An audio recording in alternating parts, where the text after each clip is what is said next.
The answer is we're out. If working class voters won that referendum. I think the country requires fresh leadership. The new Prime Minister might be in number 10. We just didn't know what was coming down the track. Brexit means Brexit. I will resign as leader of the Conservative Party. Boris Johnson is elected. It's extraordinary the amount of big events that have happened in the time that you've been the political editor at the BBC. Politics is not for the faint-hearted. You must stay at home. We've lost more than the population of a small city. The vaccine is our way out. This is far from over. In summer 2015, David Cameron was the Prime Minister, jubilant from an unexpected majority. The widespread conventional wisdom here in Westminster was that voters would choose to stay in the European Union.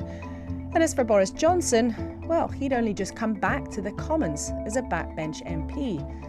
And I became the BBC's political editor. No one could have guessed what would happen next. Jeremy Corbyn became the Labour leader. Vote Leave won the referendum. The Prime Minister quit, and it was Theresa May who moved into number 10. But she chucked away the Tories' majority at another general election. Parliament went crazy, locked night after night over Brexit. Mrs May was then forced out, and Boris Johnson won the day. There was another election that gave him a whopping majority, but that wasn't enough to protect him from what came next, a once-in-a-century pandemic that closed the country down. And now war in continental Europe. What's changed in 7 years? Just about everything. Expectations have been overturned. Politicians on the rise who wanted to break the rules. I've been talking to some of those who've been at the top of their game and caught up in what's gone on. Okay, right, we are running and we are good to go. Okay, yeah. So Nigel Farage, it has been an extraordinary period of disruption, change and all sorts of different voting events in this country. How different does the world look to you now since 2015? It's a funny one because in 2015 we were mid the insurgency. We had UKIP coming up fast on the rails, winning a European election the year before, getting 4 million votes in a general election. Suddenly, the Labour Party can't believe what's happened to them. So you've got the UKIP insurgencies happening. You've got Jeremy Corbyn becoming leader of the Labour Party. So, you know, when you first started this job, it looked as though we'd entered a very radical phase of politics. One of the things about this era and about when Jeremy Corbyn prospered was this sense that he was an outsider. We were in a kind of age of the outsiders, things outside the norm. To what extent do you think being an outsider was something that Jeremy Corbyn used, and was it deliberate? It was a huge attraction because, remember, we were, after 5 years of austerity, people have had enough, you know, and they weren't just questioning what was happening day to day, they were questioning the whole system. So along comes Jeremy Corbyn saying, actually, I'll tell you why the system doesn't work. And it wasn't there's no spin. The issue with Jeremy, as compared with other candidates for the Labour leadership, is he just told it straight. Why do you think it took the Labour establishment so much by surprise that someone who'd been, you know, a serial rebel who'd been on the outside of the party ended up at the top? Because it was such a shock to the party's establishment. Because they were part of the establishment. That's why. And they didn't envisage radical change. Could you believe it when he won? No, I still... we had a group of young people who, from the start, were working on social media for us, and they were coming to me every week as the chair of the campaign and giving me the figures, and I said, you've got these wrong, go and retest them again. And they kept coming up with, Jeremy's going to win between 55 and 60% of the vote. And we had all these young people flood into the campaign with ideas and techniques I'd never even heard of. And I said, well, let's try it. And it was all social media, Twitter, and you name it, you know, Facebook in particular. Targeting, they knew how to target. Games. We set up a group called Games for the Many, and they invented games that people could play that would lead them into a political debate and support for Jeremy. There she is. So, Nicola, Sturgeon, so much has changed since 2015. One of those things, we're now talking to each other on Zoom, being able to do an interview like this. But you're one of the few constants in what's been a period of extraordinary change. Absolutely, and you too, certainly for now. Yeah, I mean, it has been. I think we'll look back on these last few years as the most eventful and actually the most consequential in our lifetimes. You know, when you think about what has changed, you quickly realise that it would be a much easier task to answer the question, what hasn't changed in those years? Technology has changed politics hugely. I mean, I would not have been a household name without YouTube. There's no question about that. I mean, what I was doing in the European Parliament, which in the end seemed to make millions of people laugh, and humour's a good way of getting messages out. So, yeah, of course, all those things, all those, the means by which we conduct politics have changed. I mean, in lots of ways, technology is a massive enabler. It's made lives easier for people, but it's made politics harder. Yes, I would say it's certainly made politics harder in the sense of politicians are swamped with requests. So, you know, in 2010, I was probably dealing with 5,000 pieces of casework in a year. Now it's 20,000. Remember that the founding benefit of social media is democratization of voice. Mm-hmm. You know, it gives everybody access, the voice. Everyone has access. The problem is that it's made the voices, the shrill voices, more amplified. The triumph of the outsiders was not yet complete. We are approaching one of the biggest decisions this country will face in our lifetimes. David Cameron had promised a vote on being in or out of the European Union. This is one of the biggest political moments for years. He's finally confirmed you'll be asked the biggest political question in decades. Red meat for the Eurosceptics in his party, but there were rather more of them than he'd bargained for. Please join me in welcoming Vote Leaves. His blonde rival plumped for the opposite camp. The last thing I wanted was to go against David Cameron or the government. This place, Westminster, assumed it was safely in the bag for the status quo. But Vote Leave ran an aggressive and provocative campaign. The EU... Nobody wants to listen to you. And voters had other ideas. Very, very early in the night, we keep saying it, but a senior figure in the Labour Party has just contacted me to say that they believe that Leave is actually going to win. The British people have spoken, and the answer is we're out. The Brexiteers outmanoeuvred their establishment rivals, who couldn't quite believe what was happening. The shock of the result for them was followed by total political chaos for us all. I happened to be on the Dimbleby BBC show that when he called it for leave for the BBC, and he just turned to me and it was like, oh, what was it, 4 o'clock in the morning? Yeah, or something? I was on the other side of the table. Exactly, I remember. exactly. Yeah. So he turns to me and says, "So how do you feel?" And I was like, "Yes!" like that. And he just sort of looked at me. And Working class voters won that referendum. That was the big difference. And I think what the Vote Leave campaign did well with was Conservative voters in Surrey and Cheshire, the comfortable middle classes who maybe found Brexit difficult. Mm-hmm. And I think the influence of Johnson and Gove in areas like that was significant. But I think the real reason... Look at the Sunderland result. Yeah. A turnout we couldn't believe. And I've been to Sunderland 3 times since 2016. I met lots of people who said, I'd never voted in my life, or I'd last voted Labour in 2005 or whatever it was. So they were the kind of voters coming out because they really felt that vote mattered. Is your deal facing defeat this evening, Prime Minister? Theresa May was soon stuck. A yes-no referendum question had divided the country, and it split her party and Parliament in two as well. I have just chaired a meeting of the Cabinet where we agreed that the government should call a general election. She has changed her mind, and what happens next to Theresa May will be up to you. But that proved a terrible mistake. She had a majority of 17 when this election was called a few weeks back. She now doesn't have a majority at all. So from her point of view, it's a total disaster. It was a call she made and it fell flat. So Theresa May walks back into number 10, still Prime Minister, but damaged, diminished, a smaller figure. This is, I think, the worst example of ill-discipline in cabinet in British political history. It felt at times almost like the country wasn't governable. Yeah, and that is the hung parliament. I mean, whoever says in order to do politics, you have to be able to count. That is so true.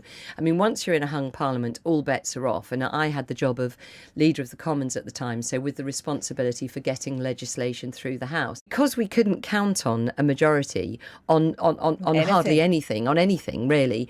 So you had to kind of hand-to-hand combat, go and ask nicely. So it did make for a really controversial and quite angry time. And yes, extraordinary to find in that hung parliament that I, as a cabinet minister, would be going through a different lobby to other cabinet ministers. I mean, that is just extraordinary. I was involved in all the negotiations with the Conservative front bench. It was intensive. It was intensive, almost unpredictable as well, because there were so many shifting sands and you were never sure exactly what the outcome would be, not just on the overall strategy, but hour by hour. And we'd go along to those meetings and we'd think, well, we're near to a rational position here, which maybe we could carry in the House and then take to the country if necessary. And at different times you'd think we're nearly there. And then the Tories would fall out in front of us and then you realise they could never deliver. In front of you in the meeting? Yeah, and also individual members of the Tory cabinet would throw things into the debate, which you think, well, where did that come from? And then I'd check privately with contacts behind the scenes in the Tory party, and I'd have private meetings with Philip Hammond and others as well. And I said, where did that come from? They said, you tell me. It was like that. And so at the end of the day, we then realised, actually, Theresa May couldn't deliver her own party. Without a majority, the government's fortunes grew worse and worse. The ayes to the right, 202. The noes to the left, 432. The debates were savage. Parliament was out of control. What are you playing at?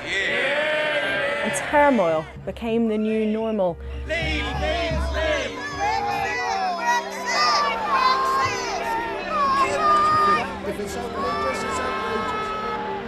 And through it all, lurking, waiting, the MP for Uxbridge, former Mayor of London, Foreign Secretary before he quit, and the man who wanted to be world king when a child, Boris Johnson, working out how to run as leader when his moment came.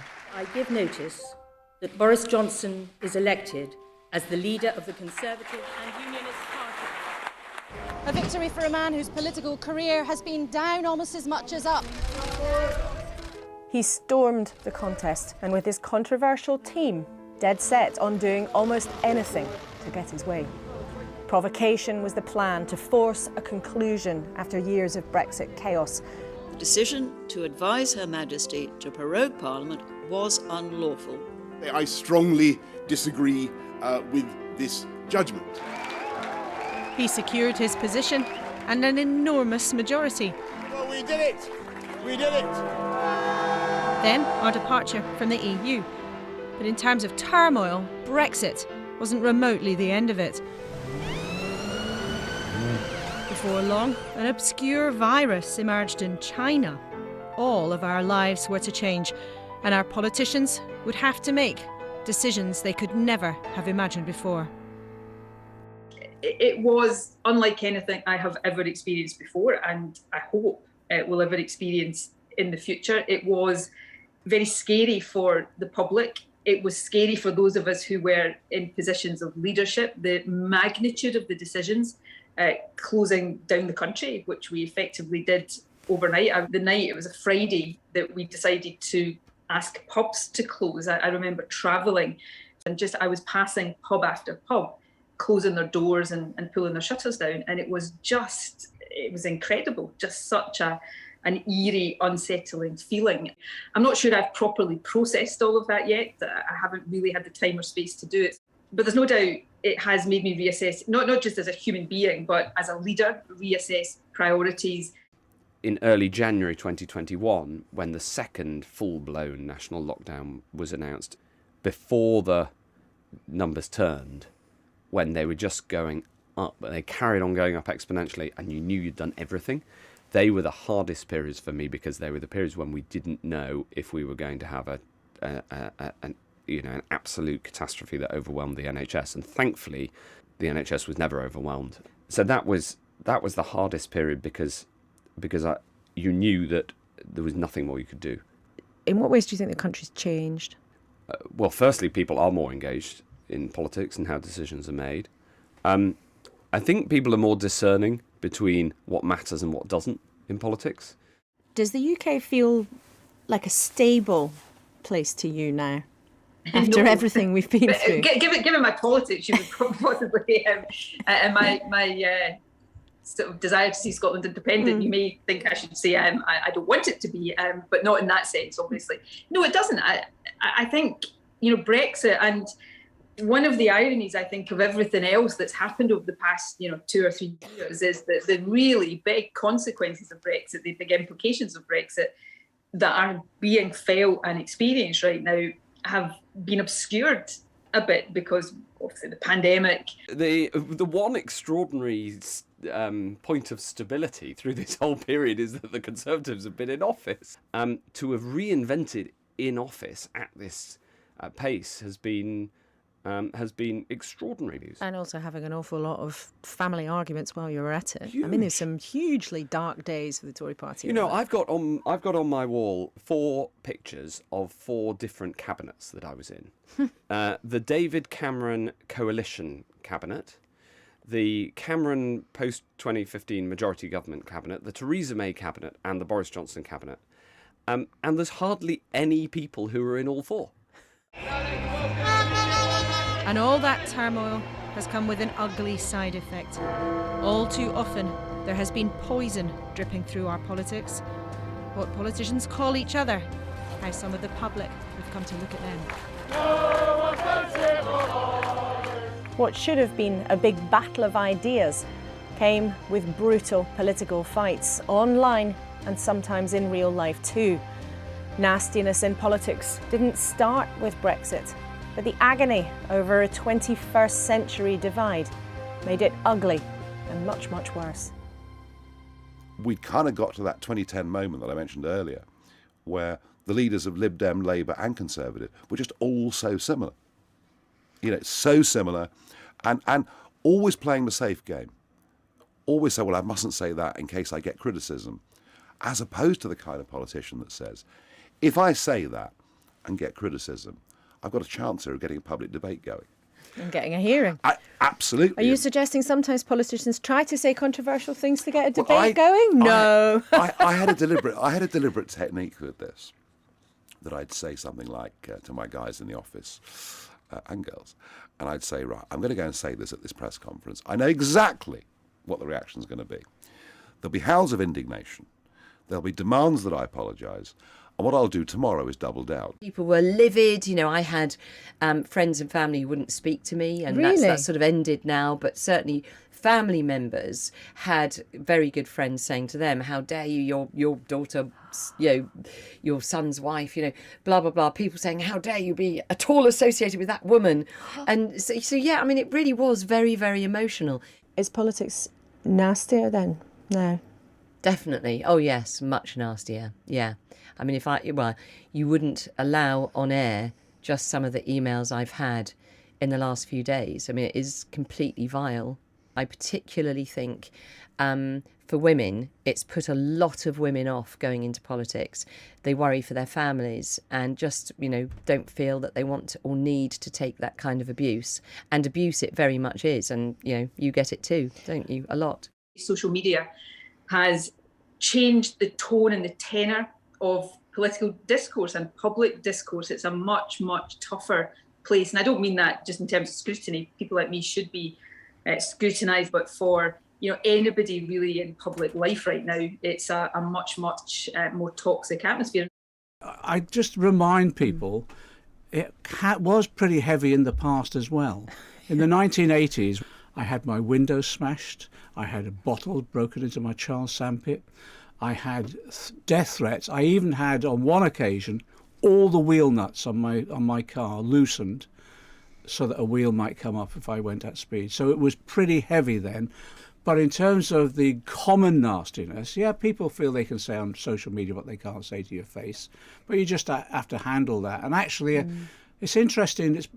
That sort of thing has become so boring that people are just moving beyond it. Do you think so? Do you think it's on the way out, perhaps? I think it's lessening in the sense of people thinking, well, you're just a troll, move on.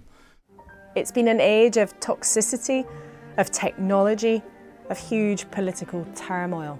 Stability has gone out of fashion in the last 7 years. Relying on conventional wisdom has become a fool's game.